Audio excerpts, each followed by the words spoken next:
President Obama sitting down for an exclusive interview with our own Bill O'Reilly today. The pair burning through a lot of topics in just a few minutes, including the IRS scandal and Benghazi. Let's bring in our political insiders now, and you can join our conversation on Twitter at Harris Faulkner, at FN Insiders, hashtag Fox Report Weekend. To my direct left, John LeBoutillier, former Republican congressman for New York. To the right, Doug Schoen, former pollster for President Bill Clinton and Fox News contributor. And joining us via satellite from South Carolina, Pat Caddell, a former pollster for President Jimmy Carter and Fox News contributor as well. Hello, gentlemen, in the gorgeous red ties. Hey, good to see you all. All right, so you watched the president. Pat, I'm going to go to you first. You watched this interview. What stood out to you? I was amazed at the disingenuousness of the president. But I thought Bill O'Reilly pressed him on things that no one has pressed him on for the media. The 157 visits by Schulman on the IRS, the Benghazi, where he really was fumbling the talking points, and health care, where he continues to be in fantasy land, Obamacare, telling us how great it is, and, you know, and saying, and never being able to apologize to people. You know what? I want to start off with the IRS because there was a section that we haven't aired yet for everybody to see with the president and Bill O'Reilly. Let's cue that up and let's play that, and then I'll get your response here on set. You're saying there was no corruption there at all? No. That's not what I'm saying. That's actually... No, but I want to know what you're saying. You're the leader of the country. Absolutely. You're saying no corruption? No. None? No. There were some boneheaded decisions out of a but local no mass office. corruption? Not even mass corruption. Not even a smidgen of corruption. Oh. John, your head's going to pop off. You're shaking it so hard. Well, I don't want to use the whole show on this thing, because I could. Number one, even O'Reilly fell into the trap of saying, well, maybe there's some people just in Cincinnati who did something wrong. This thing goes all the way into the White House. This was the same thing they had an article of impeachment against President Nixon for, using the IRS against the political enemies of the president. In this case, Tea Party groups and pro-Israeli groups have been discriminated against. It is illegal. And I'll tell you where the blame is. The House GOP has not investigated this thing aggressively and properly. And that's why he could get off it today. Harris, what concerned me about the whole interview was the president basically, to use a Nixonian word, stonewalled. Bottom line, he pushed back on IRS, Benghazi. Indeed, on every issue, Harris, he just said the facts weren't the facts. You know, I want to go back to Benghazi with you, Pat Caddell. And this is coming from our national security correspondent, Catherine Herridge. And she wrote this just a moment ago after watching the president. For those interested on Benghazi, President Obama's characterization of the attacks as some systematic organized attack, not being that, appears to be in direct conflict with the recent bipartisan Senate Intelligence Committee report on the findings. Your thought, Pat? Yeah, it's to continue. It's once again, as I said, dissembling. The president, it's sophistry. The president is telling things, a story, a narrative that's not true. It is basically to serve political expediency. It's the same narrative that he used previously and that the administration did, and he just smiles and thinks he can get away with it. And today he got pressed a little bit, but I go to John's point. The failure of the Republican Party to stand up for the country and have real hearings. And the president's excuse, we've already had hearings about that, was the way he was able to fluff everything off because there haven't been any real hearings. There have been half-baked hearings. So what is the ground that Republicans are willing to sort of, I don't want to say die on that hill, but politically so? I mean, are they willing to stick their neck outs on this point on Benghazi, no. That's the thing. Why not? Well, we've gone over this with you every week. The public has said with the very findings that you showed me, Pat has done polling. 180 House members have signed on for a select committee. So why not? I think Boehner is doing this makeover of the GOP. He wants to look more cooperative rather than obstructive. He doesn't want to tick off the administration. Pat and Doug have said to me and on here that maybe the administration has something on the Republican leadership. I don't know, but we're not getting what the public wants out of the Republicans. They will not investigate this thing. Okay, let's talk about executive orders now. I want to just kind of jump here because we had asked people on Twitter to respond to this. Is the president overstepping his bounds? Paul Ryan today out of Wisconsin. Wow. very strong on this point. And what is the point? I mean, is the president stepping legally outside his bounds? I think Ryan had it wrong today. I understand that he said that the president is overstepping and that it's sort of extra constitutional behavior. That may be the case, more likely isn't. Extra constitutional behavior? Well, unconstitutional, I apologize. But here's what I think. But you might be, I mean, I don't know. Maybe that's a legal term. Maybe it is. But here's what I think the real point is. Bottom line, what Ryan didn't say and what the president didn't say is we need bipartisanship. We need to compromise, bargain, fix health care, deal with the jobs crisis, and work on every issue facing our country in a way that puts the American people first and not the political interests of the administration or the Republicans. All right, from Twitter now, LP says Obama filibustered this interview. Pat? Filibuster. Yeah, well, that's a new word. I like that. That's a new word. I like that. That's very good. I think he did. He basically, as I said, had his SWAT, his fly swatter, which was, oh, we had hearings. We haven't had hearings. About Obamacare, he simply went through the talking points and the fictional 9 million people, 6 million of whom, by the way, are essentially on welfare. Under this program. Nothing about why it didn't work. Nothing about how he deceived people purposely. He just continued to do it. And back to Benghazi, the most important issue, and the IRS. There was real corruption there, and the president basically was not telling the truth. Can I piggyback on what these two guys have said? The Republicans in the House need to study the lesson on how to run an investigation from the New Jersey Democrats, right? Who in a month have destroyed Chris Christie, right? That's number one. They need to learn how to run. What did you say, Pat? I just said, I'm sorry, John, maybe they should just hire those Democrats. It would be easier. Then they would learn. But, okay, I think they don't know how to investigate. And do they want to, John? Well, that's the thing. This is my other point. Why wouldn't they, though? Why is it expedient for them not to? Well, let me tell you that Pat and Doug and I do not have a political motive here. We want the truth. What was the CIA doing in Benghazi? What did they know? Why were the talking points changed? All that stuff. That's what the public wants to know. But as political people, we would not be telling the truth, at least I wouldn't as a Republican, if in the process of this, Hillary Clinton were to be hurt for 2016, well, too bad. That should be in the calculus of the Republicans. You don't think the Democrats in New Jersey are thinking we're going to destroy Chris Christie for 2016? Democrat will eventually take over. That's very interesting. All right, so we're going to talk about the Affordable Care Act / Obamacare when we come back. Today,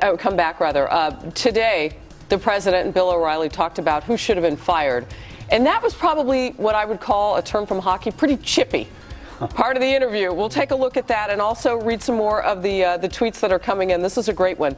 FN Insiders, does the GOP healthcare alternative move the political dial in any direction, or are we still hopelessly stuck? Can the GOP do it? I'm a taxpayer, and I'm paying Kathleen Sibelius' salary, and she screwed up, and you're not holding her accountable.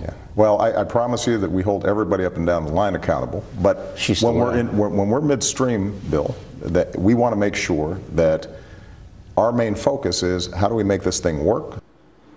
Why didn't they fire Kathleen Sibelius when there was such a rocky rollout of the Affordable Care Act? We're still talking about that now because the president had said early on, no, we're going to concentrate on getting it right. Well, that point has passed. He says the website's working. And I think that's really the point.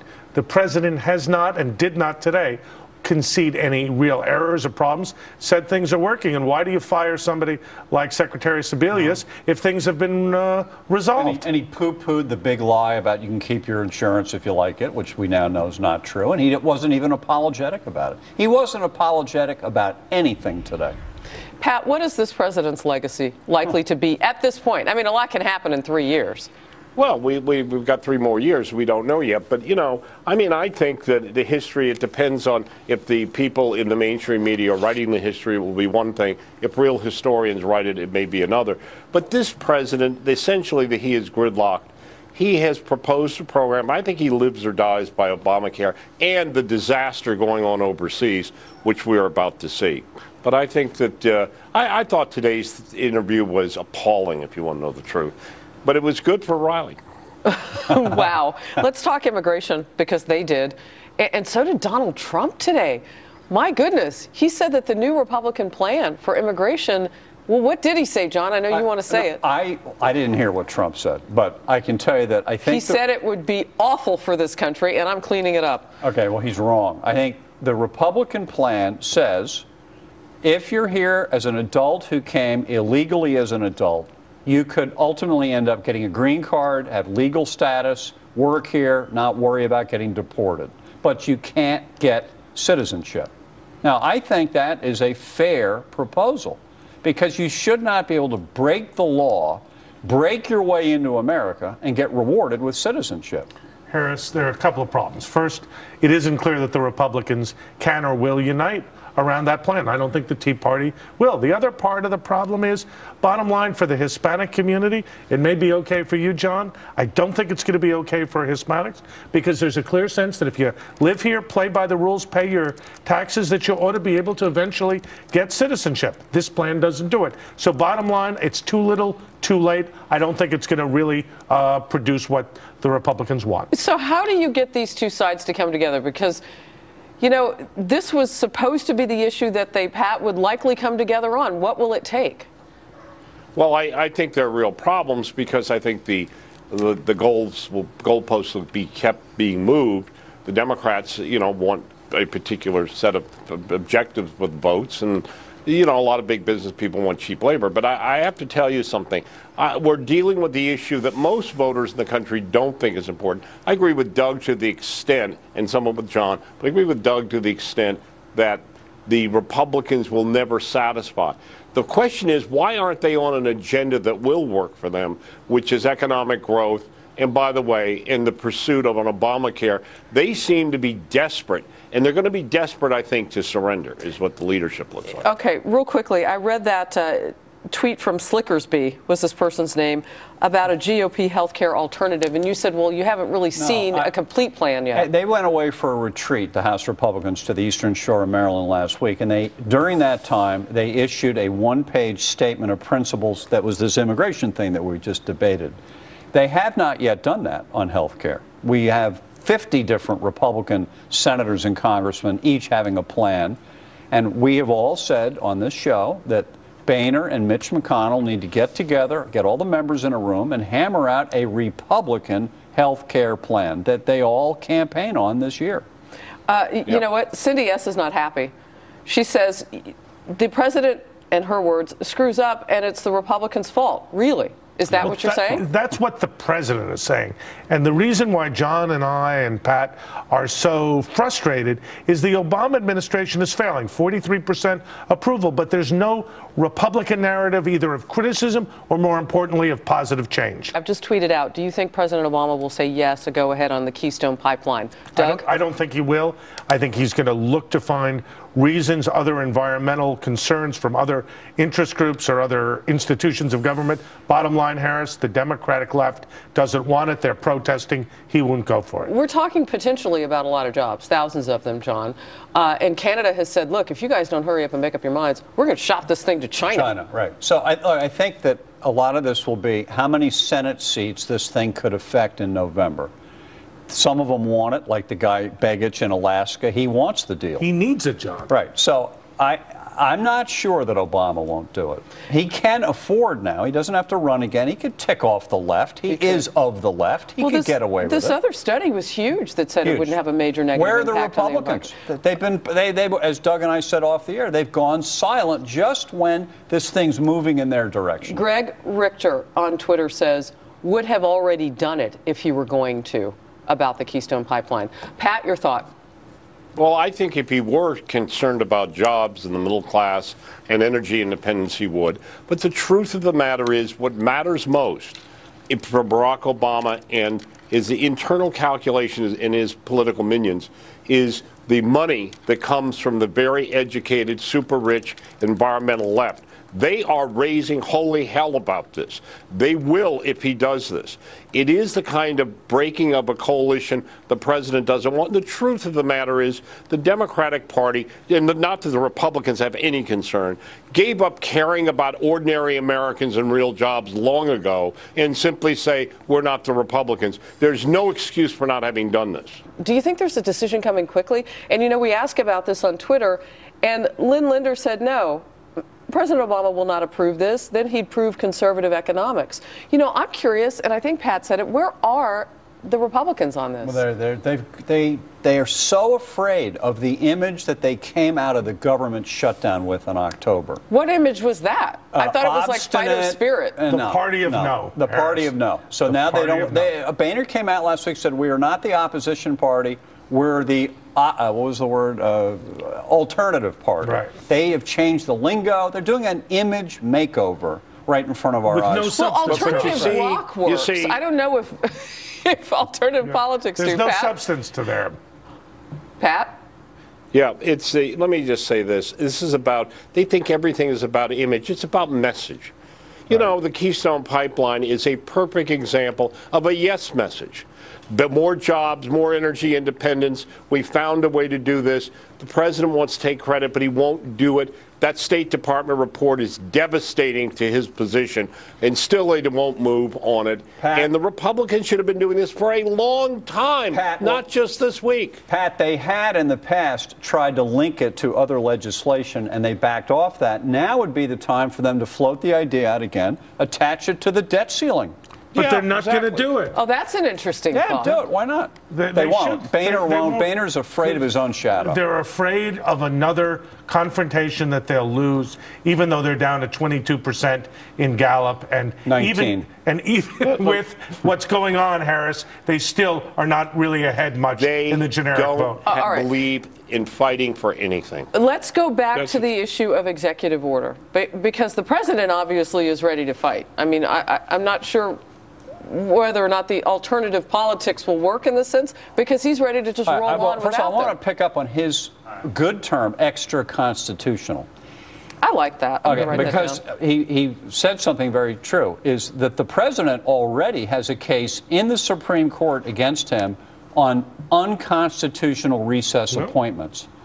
Where his own judges are asking questions about what he did. That is correct. So if he is, and that was before he was reelected. Now that he's reelected and he can't run again, I'm telling you, this guy will go, he'll push the envelope as far as he can go and farther.